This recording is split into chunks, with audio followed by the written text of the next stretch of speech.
children of fathers who decide to become transgender. From There Are So Many Things Wrong With This.com. Thank you, wonderful women. This is the first time that I have seen in print any discussion of what the children of trans parents go through. These kids are far more deserving of public support and sympathy than any trans child. The problem is partly that the last thing they want is for anyone, least of all their peers, to know that their parent is in any way different. Kids are really into conformity as they try to make sense of the world and place things into categories, figure out social norms. All kids have to come to terms with the fact that their parents and families of origin are not normal, whether because a parent is differently abled, or is an immigrant with cultural or language differences, or because mom runs a funeral home, or dad has long hair and wears eyeliner. All kids are probably mortified by their parents. The difference here is lying to children and or forcing them to pretend something is true that is not true. It's perfectly well to subject a kid to a parent who believes that Freemasons run the country. The problem comes when the kid is required to soldier for that parent's belief. It seems especially damaging when the child is used by a parent as a malleable tool of affirmation for the benefit of the parent's emotional life. Forced adherence to family secrets fall into this category as well. Telling a kid that her dad is becoming a tranny because he believes personality traits are rooted in reproductive biology is one thing. A horrible thing to feminists, lesbians, and gays, granted.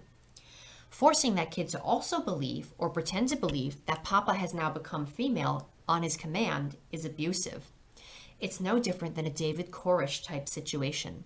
It's okay, at least legally, for dad to believe he is the prophet. Forcing his children under duress to affirm his belief is abusive. Forcing the children to soldier for that belief, even more so. Comments. No Name says, I don't see why men want to take away the mother role unless they are wishing to erase women as primary child caretakers. Because men are not. And declare a man can be the mother by putting on a dress. And men don't want childbirth and pregnancy to be perceived to make any special bond that favors the female parent or protects a child's life. It is forcing a man's sex life on a child, especially when they advocate feeding a child hormone milk from a man. That makes me sick. Most moms are trying to keep children away from hormone-produced milk because there is a problem with it. But for a man's sexual feeling, you have to endanger your child and feed them the same shit he is taking through artificially produced breast milk. If he's gulping down Viagra or black market hormone replacement therapy drugs, that goes to the baby too. But the feelings of the man are put above the child's health and safety. The child's mother is who gave birth to them, ideally. But it is a special bond children form with the mom that is important to a young child, especially when the father is stepping over the children and ignoring the job of raising them, as the second parent to succeed as adults, to pursue his middle age, midlife crisis, and sex fantasy. Another woman, his cross-dressing, blew the house mortgage on sports cars he can't afford, etc. Do these guys really think these kids won't remember or rebel later from this? They think kids won't remember torture and illogical rants from their father trying to be something he is not, that ignored their future as other humans he was responsible for? Men are idiots about children, and they try to make them props in their pervy fantasy rather than the children being the focus to prepare them for life. Irresponsible and narcissistic. Don't have kids to make the wife shut up if you don't plan to raise them. The Thebe Stone says, quote, telling a kid that her dad is becoming a tranny because he believes personality traits are rooted in reproductive biology is one thing. Close quote. Okay, tranny is considered a slur against transsexuals because it's short for transvestite, which is someone that identifies as a man but has autogynephilia. Transsexuals are people born with physical brains that aren't the same as their average birth-gendered counterparts, but instead is closer in physical resemblance to that of the opposite gender. Therefore, they identify as this other gender because their brains aren't the same as those of the same gender. Most transition the body to match the brain, and that causes the gender dysphoria, which itself creates depression and anxiety issues within a person, to alleviate or even disappear in some cases. The depression and anxiety with it. Quote, forcing that kid to also believe or pretend to believe that Papa has now become female on his command is abusive. Close quote. Forcing religion onto children is a pretty bad thing in my own opinion, but that's seen as okay by most people. But that's the thing, you aren't forcing anything upon a child being transsexual. The hormones have changed Papa over to be physically female, so there's no pretending at all. You have it all backwards. From what I've seen, children are 10 times more accepting than most adults. My friends' kids all call me respectively by my new name and gender, just because they wanted to. I didn't force anything on anyone, nor did I have to explain anything sexual. It's as easy as sometimes a person is born with a brain that doesn't match their body, and a person needs medical help to be who they really are. Bam, done. The toughest question I ever got back from a little one after saying that was, "Can I have cake now?" If anything, they're better people now because they have a broader understanding of the human condition. Meep says, 1. Cis, TERF, scum, and fish are all slurs used by transgenders and their allies to refer to women. I gather you don't have a problem with that, so I don't have a problem with tranny. 2. There is no science supporting your claim that people are born with brains that are somehow associated with the opposite sex. 3. I completely agree with you about forcing religion onto children. 4. Taking hormones does not change a man into a woman. This kind of argument implies that women are just hormones, which is misogynistic. To be a woman is to be a person who has female biology and genetic makeup and lived cultural experience. 5. I cannot speak for your experience with your children, but you imply that your experience negates everyone else's. That's pretty self-centered. The Thebe Stone says, 1. How is cis a slur? That's the Latin opposite of trans. How is TERF a slur? That's literally a name for a group of people who identify as so. Scum is a slur, sure, but I don't use it, nor do any of my friends. You are bastardizing all of us thanks to a few of us. And fish? Never heard of that one. Don't tell the fish they're living slurs, though. Tranny is a slur only because you're calling us something we're not, and something that people think we are, making it worse.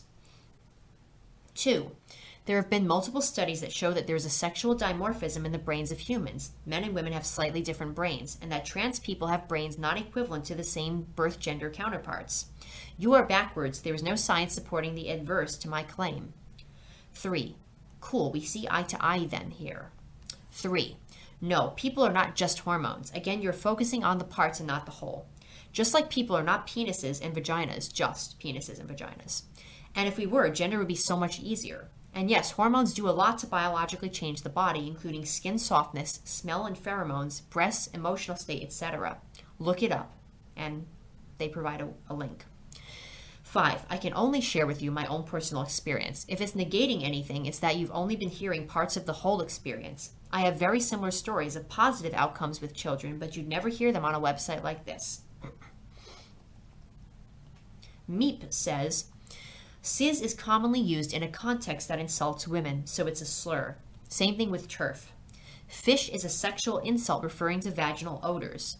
I'm aware that not all transgenders devote themselves to cruising the internet looking for women to intimidate, but I don't see a lot of effort made by transgenders in general to create any distance from those people who do. Brain science studies of adult transgenders also ignore neuroplasticity. That right there invalidates them. Also, they run small in sample size and exhibit poor repeatability. But even if a proper study was done, which would require tracking humans in the neighborhood of 5-figure numbers from birth and also filtering out a lot of noise into adulthood, in order to determine whether any existing differences at birth led to different outcomes, that still would not negate the effects of cultural gender socialization of boys and girls, which starts at birth. Your previous comments said that hormones turn a man into a woman. I don't use Wikipedia as a reference for anything referring to transgender philosophy. They tend to censor anything that is critical of such. I have a lot of trouble believing children aren't confused by being told that the man who fathered them is now their mother. What does that make their mother? Children express disturbances differently, and some are more resilient than others.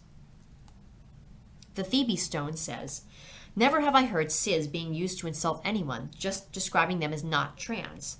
It's easier to say cis woman instead of normal woman or non-trans woman. Ah, okay, that's what I was thinking fish meant, though I still haven't heard that one being used. But again, I stay away from the interwebs when I can, only when I'm writing and need ideas. But that's also insulting to me, so I would never use it. I definitely smell very much like a woman now and never was keen to the smell in the first place. You need to get off the internet and meet a few of us in person. The internet can be filled with the worst of the worst. But I can't also speak for all trans women, only myself here. Nor have I been speaking for anyone else besides me. Plasticity doesn't affect the areas in question, except in development in the womb. So that's not a good enough answer to disprove what's been found so far. The more they find, too, the more it supports the idea of gendered brains. There is a difference in trans brains, and before hormones have been taken, if there wasn't, they would be equal to the average control group. Enough to say there is a difference here. I don't always use Wiki. That's just the best page I can find that can tell you all the effects from hormone replacement therapy in the best manner, without me linking you to the WPATH7. That's a book compared to the Wiki, and I'm only linking it so that you can see the changes. It doesn't matter how censored it is. I was just trying to answer your question to show you they do a lot. About being called mother, the trans women I knew told their kids to still call them dad. She fathered them, after all. She said that being called mom without actually birthing the kids felt wrong. I agree and would probably do the same if I had kids, but really all the kids I've talked to weren't fazed one bit by me or my experiences. They're not as cynical as their parental counterparts. You seem like a very intelligent and reasonable person, and I'm not here to force anything upon you either. I'm just trying to share my experiences to you. I really urge you to befriend someone in your life offline who is trans, and maybe they can share some more with you. All I know is that we need to steer away from this kind of thinking in your article because it does nothing else but make it harder for us to live our lives peacefully. The damage we receive from this negative outlook about us is way more than any groups of children with trans parents will ever endure in their lifetime. What if they grow up, when they grow up, if they don't like it, they cannot support them, but the trans person is still being looked at in a negative light here. Meep says, even if there does turn out to be some genetic predispositions towards transgenderism, and this would not surprise me, that doesn't mean you're really the opposite sex, any more than genetic predispositions towards schizophrenia mean that the visions experienced by schizophrenics are real. They may seem real as hell to the schizophrenic, but others are not obliged to pretend they see them too. The Phoebe Stone says, you're trying to say my personal experience of who I am is equivalent to visions from a schizophrenic? For one, I'm mentally sane. Two, gender is a social construct and people become the gender they identify as. They learn to be masculine and feminine. Now you take someone who is trans with a brain that's not the same as others. They don't identify with their birth gender because that's not how they feel to be on the inside. You can't call me a man. I've never felt to be one, and my brain physically isn't male. You can't just write my experiences off as nothing because you don't believe them. I can't change how I see myself. It's who I am. Then I learned to be feminine, to be a woman, like every other woman who identifies as such. You also can't say it's equivalent to schizophrenia because I don't have that mental disorder. Sorry. You can't say that I know what it's like to be. You can't say that I can't know what it's like to be a woman when really I don't know what it's like to be a man. Sure, I don't have the exact same experience as other women do, but not all women are the same either. Doesn't make me any less of a woman. You may think, well, your body is male, so you must be a man.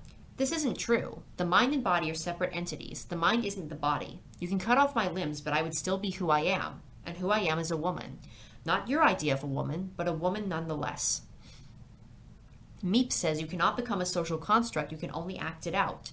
And the mind and body are not separate entities. That's a very conservative, religious, fundamentalist sort of viewpoint. The Phoebe Stone says, they are one and the same, but if you cut off my arms and legs, I would continue to identify as a woman. They exist in a same but different realm from one another. Say a soldier blows off his lower half from an IED and no longer has genitals. Is he no longer a man because he doesn't have male genitals? No, because he still identifies as a man.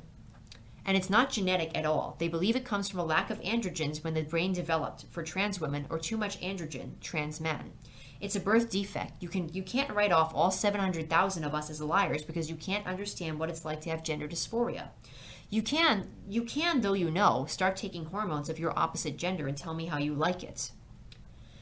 Meep says, this is kind of interesting, a study of twins and transgenderism. The sample size is small, which makes it far from conclusive, though the intersection between transgenderism and twins will be small by definition. The results were that it was substantially more likely for both identical twins to be transgender than both non-identical twins. The whole idea of gender identity being based on something physical is really problematic in that not everyone is all that caught up in it, and arguments about brain differences have been used to oppress people of color and women for ages. So this is the context you're operating in. I agree that the internet is a difficult place in a number of ways.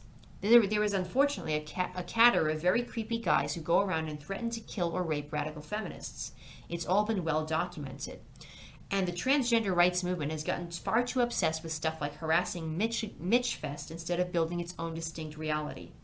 The conflation between transgenders and men's rights activists is too strong to ignore. You may see this as more of a troll problem, and there is some validity to that, but it's terrible press to all of you. Fortunately, there are some transgender people who speak up and decry such behavior. That's more positive, as is recognizing that people who are born biologically female and socialized as such have a shared experience that you do not, and that the world will not end if you recognize that and stop trying to invade our women-only spaces, and instead put your energies into more pressing matters. I do recognize the problems that can be faced in intimate spaces by non-conforming men, but women have these problems from violent men in spades, and there is no way to tell a non-violent transgender from some cross-dressing creeper just by looking at them. These are the problems we face. The Phoebe Stone says, well, they think that due to androgens prenatally, when the baby is developing, is what causes the brain to not fully develop, trans women, or to overdevelop, trans men, so it would make sense if both twins ended up trans because both brains are developing at the same time. This isn't talked about to oppress anyone, just to legitimize the trans experience. I felt to be female since I was 4, but how can I explain this to anyone else without people thinking I was nuts? I'm not crazy, that's how I truly feel. This can't be written off as hearsay when 700,000 people feel the same way. There is something up here. Why is this? Maybe because brains can have a big part in how a person personally identifies as. You are right, gender is a social construct. You learn to be feminine or masculine. So someone who identifies as female mentally learns to be the woman they are. So I was socialized female in equality to other natural-born women. The only difference is that I don't have a period, but women with hysterectomies or birth defects, etc. aren't considered any less of a woman, so why is it only trans women? Because you think I've had male privilege? That's the thing about identifying as a female. I didn't have the same male privilege because not only have other men looked down upon me for being too effeminate and treated me like a second-class woman, and any leftover that you might think I have gave up living as a woman. And any leftover that you may think I have, I gave up living as a woman. The only reason why there was any issues with trans people in Mitchfest was because trans women are women. We belong there as much as any of the other women, but are denied because of genitals alone. There have been trans people there, but not trans women that look too much like men. It's unfair to exclude us based on physical appearance. If you don't think that there is a way to tell the difference between trans women and cross-dressers, for one, I can show you my ID and it says I am female. So for Planet Fitness, I can show them that and they would know that I was trans. So if I tried to just walk into the women's locker room and didn't have this proof, I would be kicked out. But in reality, there would be nothing to stop a man to cross-dress to creep on women. So things that provide inclusion to trans women are only there to protect them equally as other women. And we need that just the same. The thing is, someone creeping, staring, harassing, and abusing is obviously doing so. So if there is a problem, you can call the cops and he gets arrested.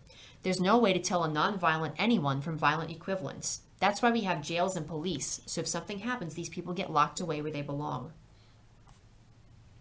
Meep says, you don't get socialized female merely by virtue of being non-conforming as to gender expectations, though you certainly will get socialized somewhat differently. There have been heavily gendered societies that created third-gendered classes for non-conforming men, as I'm sure you're well aware, but that doesn't mean these men are women. Not all women can bear children, but no man can. Not all men can impregnate women, but no woman can. And cultures that don't enforce gender scripting won't abuse non-conforming people to the point where they feel the need to try to be seen as members of the opposite sex. With regard to having an ID that says you're female, laws in places such as California have become quite loose as to requirements for changing legal gender markings and are easily taken advantage of by the determined sexual predator. And no, I have absolutely no interest in taking hormones. Hormone replacement therapy fell out of fashion when it became evident that it was causing women all sorts of medical problems, and testosterone does as well. I cannot in good conscience recommend anyone taking hormones. They are powerful and dangerous substances. Also, what makes you think I've never been uncomfortable with being a woman? I'm not particularly identified with it, nor with being a man, but it is what I am, and it's a pain in the ass because of all the irritating social expectations. This, I think, is what many women and girls experience, and it's terribly unethical to encourage them to be subjected to dangerous hormones and genital surgery and breast removal. And I see this happening a lot. It's very disturbing. The Phoebe Stone says, I'm not serious in telling you to start hormones. I'm just saying that if you want to understand gender dysphoria personally, then start taking testosterone. How would you feel if you started growing facial and body hair and your voice dropped? That would suck, right? I was forced to experience this because of my physical body. But my brain didn't operate properly on the stuff, and now that I'm running on estrogen, the gender dysphoria was finally alleviated. I feel you on the societal expectations because people think of me less as a woman because I don't like makeup and wear jeans and t-shirts. I'm a tomboy, but I still identify as female. I still feel female mentally. I can't explain the why, I just can say that this is my experience. Meep says, I also have a great deal of facial hair and an alto voice. The hair is kind of a hassle, but I don't really care. It's nice to hear that you don't feel the need to perform femininity to such a severe extent as that many transgenders do. I understand that you don't feel like a stereotypical man and that there's nothing wrong with that. Quote, plasticity doesn't affect the areas in question except in development in the womb, so that's not a good enough answer to disprove what's been found so far. The more they find, too, the more it supports the idea of gendered brains. There is a difference in trans brains, and before hormones have been taken. If there wasn't, there would be equal to the average control group. Enough to say, there is a difference here. Close quote. No, gender is a social construct, not a physical thing. Please explain what the areas in question are. I'd welcome a site, but I can look it up myself with appropriate search terms. Thank you. The Thebe Stone says, the bed nucleus of the stria terminalis. It's a part of the brain that was found to be twice as big in men and trans men than women and trans women. The BNST is a limbic forebrain structure that receives heavy projections from, among other areas, the basolateral amygdala and projects in turn to the hypothalamic and brainstem target areas that mediate many of the autonomic and behavioral responses to aversive or threatening stimuli. The hypothalamus is the part that controls the 4 Fs: fighting, fleeing, feeding, and mating. They also found differences in gray matter, but that was the plasticity you mentioned, and it was found to be more feminine in trans women who have taken hormones. But when they controlled for hormones, it wasn't as much, I think, but the BNST was the same in that study. Meep says, thank you. See, the problem I'm having with your whole train of thought here is that you expect me and other women to see things from your point of view, but you make no effort to see it from our point of view. That is male socialization. That is why women don't want you at Mitch Fest. There are many events you can attend, but the one left that doesn't welcome you becomes a target. Female socialized people don't look for parties to crash. Female socialized people give others the benefit of the doubt when they want some privacy. Female socialized people recognize that some women are so severely sexually traumatized by men that a space where they can heal with no men around is important to them.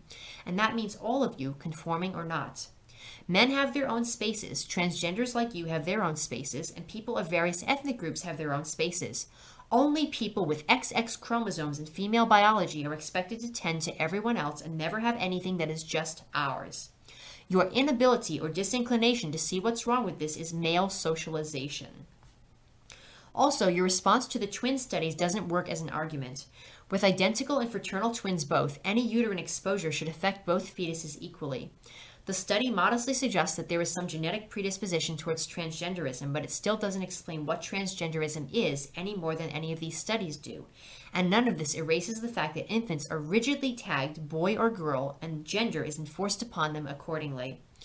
The conflation of enforced gender scripting and biological sex is only reinforced by seeing any physical brain differences in transgenders as meaning that they are really the opposite sex. That is the root of our disagreement. Living as a woman or living as a man are nonsensical phrases outside of a patriarchal context. We want out of patriarchy. Transgender philosophy enforces it.